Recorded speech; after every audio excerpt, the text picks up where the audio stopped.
Friend, picture ta.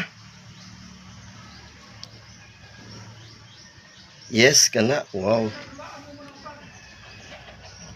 Mura mag-maot ni akong picture kanay. Paliw delete ani be.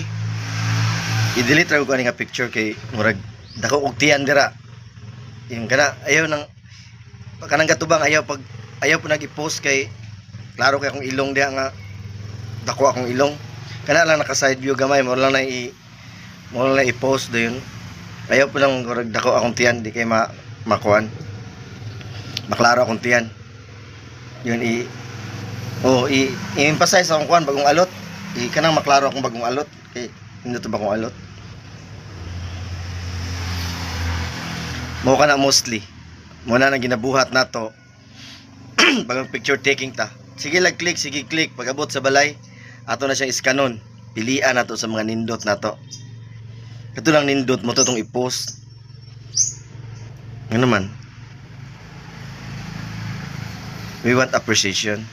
Gusto daygon ta. Gusto nato makita sa mga tao nga nindot, ang mga nindot lang nga mga angles, nindot lang nga lights, nindot lang nga kanang blend sa nature, ingon ana lang. Nindot lang nga collaboration sa imong presence ug sa background, ingon ana lang. Ang gusto nimong i-post.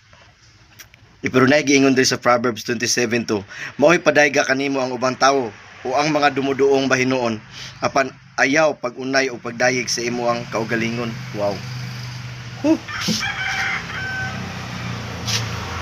Mo'y padaygo nato ang mga tao sa mga hiyas nga naa nato. We are talking of physical lang tong ganiya, gatok lang dato bahig physical. Nga mga kana bang mag-picture bitaw ta or nato mga gathering nga mingon ka la klaro kay akong kuan di ala maot na nakita akong kuan na mga technicalities na lang sa to ang personalidad nga makita diya sa picture taking. Pwede i-delete na, pwede ay lang nag-i-appeal nga natay mga comment something like that. Mo na siya sa physical nga bahin.